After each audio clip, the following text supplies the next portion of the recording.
Okay, who remembers this beautiful G-style? That wasn't such a beautiful job to begin with. I had to refill and re-drill out all these anchor posts. Yes, indeed. But, I mean, look at that burl top. I mean, that is just something, right? In the back, beautiful burgundy. Yeah, I ended up with really nice tuners on that. But I took it out today for the first time well, since I did the um, numbered story on it. And I'm looking at it and I'm thinking, something's wrong. And I'm looking at the bounce of the strings on the first fret and I'm going, they are all too high. And how did that happen? Well, probably my lack of due diligence. My lack of due diligence was probably the blame. And so we're going to see if we can make it right. We're going to see. That one's too wide. I kept some of these Harley Benton's tags to be able to stick in there. I cut some that would fit in certain places. Not that one.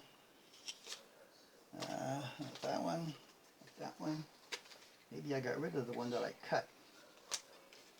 Or it's someplace else. What about the tusk? Oh, there's a tusk tag as well. Okay. Let's make one. I like to put a tag under there to prevent accidental scratching if you go a little bit too far with your oh, come on, file. Okay, good, just the right side. Alright, so 18 is that one. I find that the 18 on this side is quite high on all of the three strings. My bad. The pickups are original, I believe, in this. They have a unique tone. Something I can't explain unless you hear it, but they're not like anything else I have, I don't think. I don't even think I changed them. Okay, so let's get this off a little bit. That would be a 42.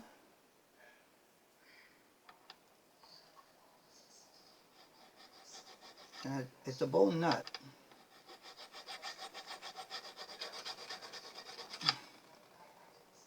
Is it a bone or is it a tusk? Because it's not cutting very easily. It's resisting a file.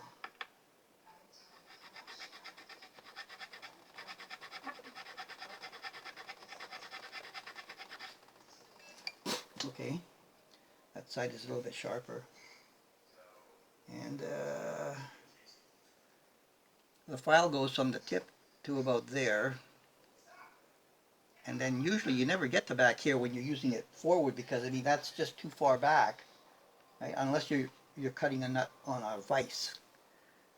But no, you got to turn it around and then you run the risk of this hitting the headstock, which is why I filed off the sharp edges to try to prevent that.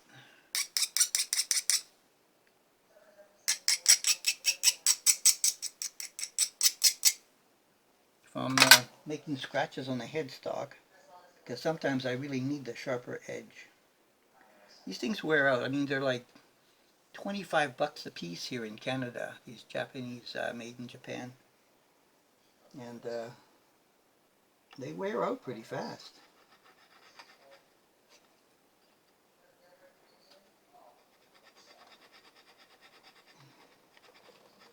So I'm going to try to make a back angle smooth without breaking the end of this bone nut off.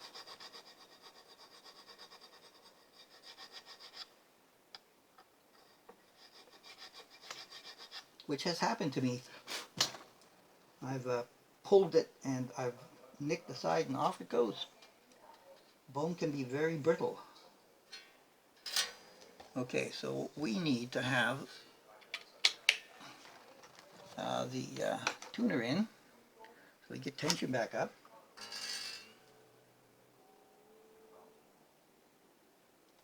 To be able to see how close we got.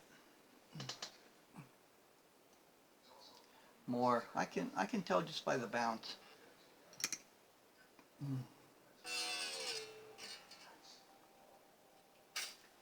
I can tell by the bounce.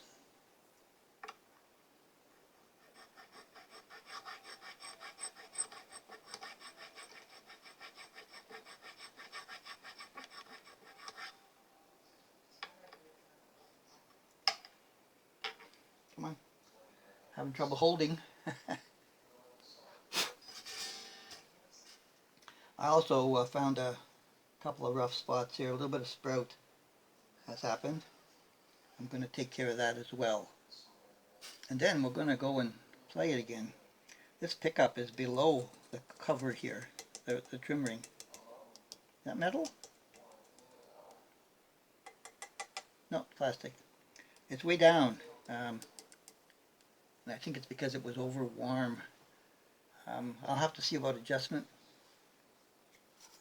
Every time I take something out that's been in a bag for a long time, I always find some little thing that, you know, needs to be touched up that I didn't realize before. I didn't see it.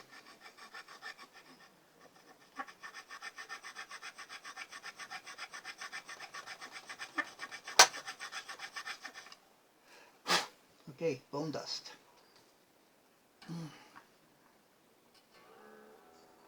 Just gonna go by, oh, that's pretty close. Let me see.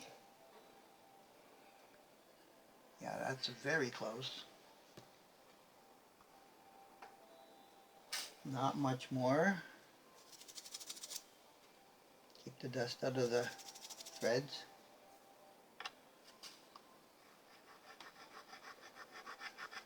Just gently now.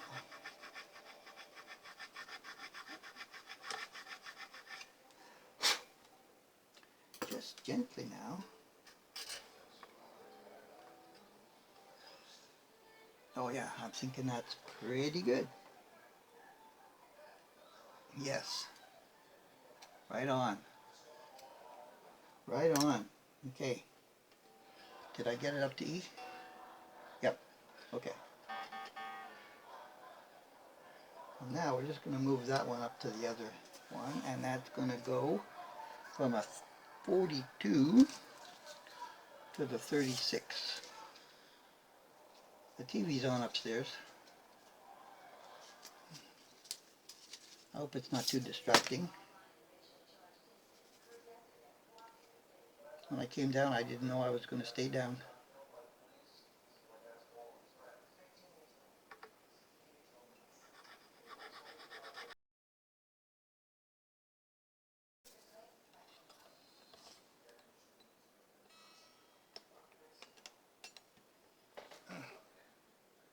Oh, I think I like that.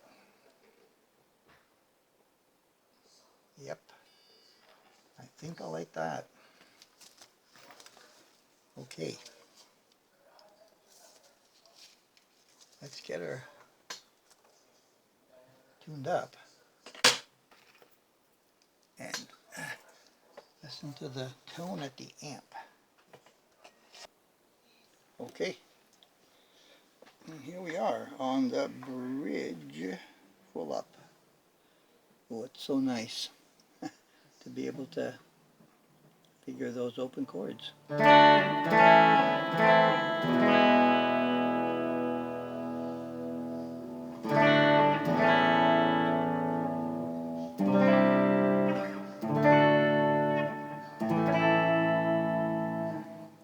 No effects.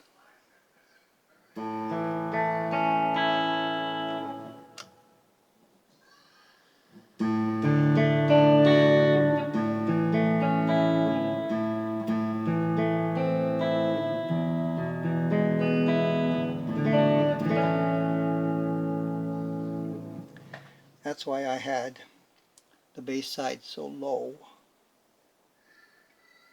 It's a little too boomy.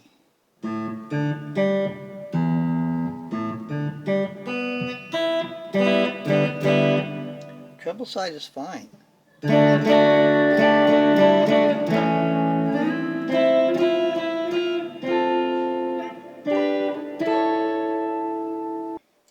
This pickup,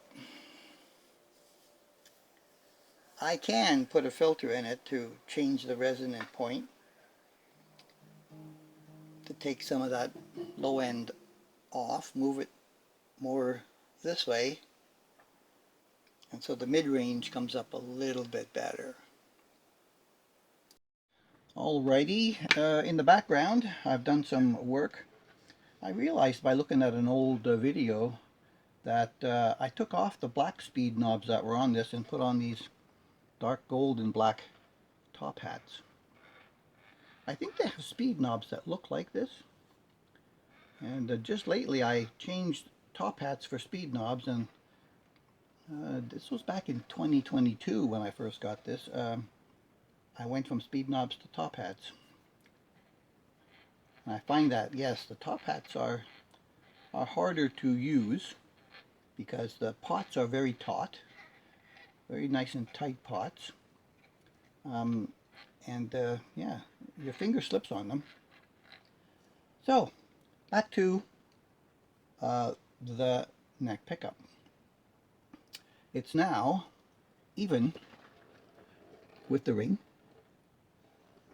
because Waylon McPherson a year or so ago put out a video on a gizmo box that he built. This one is for the in-series filter, so the signal between the pickup here, let me show you, the signal between the pickup going into your pot has a capacitor in here now. This is what I've done, and it's a 0.01 microfarad or 10,000 picofarad capacitor. What that has done is what I suggested to you was moving the resonance point of that pickup backwards so that the mid-range was allowed to rear its head. Now, typically what this box that I have here has in it is there's a variable resistor. It's a 250 or 500 this way K, and it comes all the way down, and it has an in-series 10K. You can't turn it all the way down in parallel with the capacitor because then you short out the capacitor. So it has a 10K minimum. And from 10K you start working your way up to find what resistance value works with a certain selection of capacitor that's inside the box. When I did this last night, it was position 3, which was a 2200 picofarad at 10K. I decided to try something today which was in relationship to Waylon McPherson's very recent video where he had a switch, and the switch was a capacitor across a single pickup to try to change its resonance point a little bit by creating more of a bleed circuit, a higher frequency bleed circuit for it. And then what he did was he had it on the switch that if it's in one position it had the bleed, if it was in the other position it had an in-series resistance which would change the resonance point of that pickup. And then with the tone control you could get what you want. And it's the same idea as this box, except it leaves out the resistor, which is what I tried today. So I found it was a 2200 with 10K, and I thought, let me try it without the 10K. It was, oh, it cut it down. It sounded anemic, like, you know, an completely out of phase pickup with another one that just fighting each other. And so I thought, well, that's too much. Let me try. I went to 6800 picofarads. It was better. It improved a lot, and I was almost happy to stay there. And then I thought, while it's open, let's go to 10,000 picofarads and just see. Turns out the 10,000 was perfect for what I'm looking for. All right, let's plug it in. We'll move the gizmo box. My delay is back. So just standard, delay and reverb on the 65 Deluxe, and it should still be on the 4x12M version of the Fender style amp.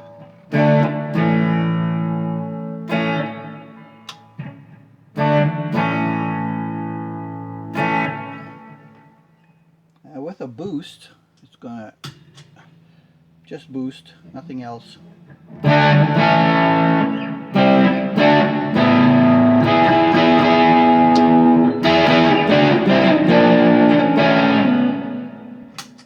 That's no extra overdrive or anything. It's just natural boost. A little bit high.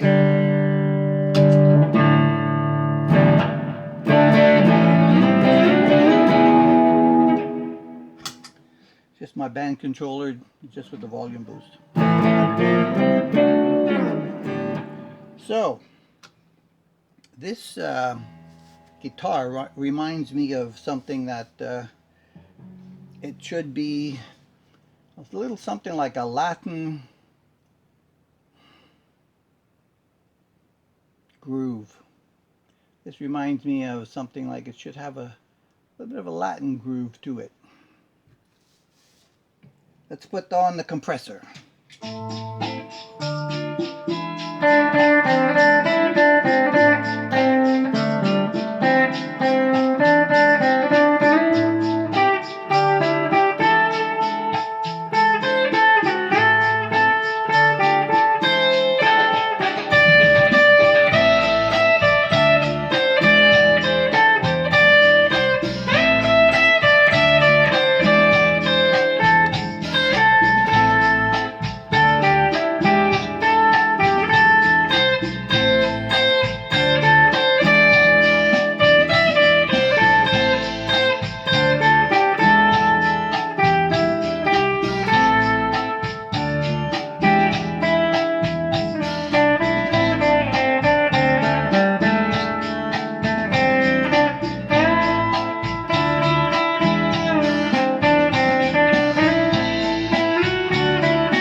it.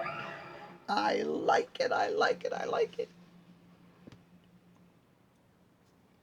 Yeah, there's a certain tonal characteristics to these pickups that it's a voicing that is hard to describe, really. It just has that voicing, that feeling, that tonal quality to it, which is a little bit different. So the other thing that I wanted to show you on here is that I hadn't really made a good schematic of this in a long time ago, and I also put in the trouble bleed circuits in this a while back, and I never put them on the schematic. So the only thing that's changed is the fact that I've now put, you know, this in-series capacitor to fix the resonant point of that pickup, and now gives these wonderful sounds. Yes, indeed. Another useful amount of work. Oh yeah, I really shined up the body again with that detailer while I was over at the bench doing some soldering inside there. So it's a looker and a real good player. I can't remember how heavy it was, but it's got some heft to it. Indeed. We're going to call this one Done Again. Okay? I can't remember which number this was. I lost my list that I was tracking on which number guitar this was, so I don't know. Thanks for all your support. Appreciate you. Catch you in the next one.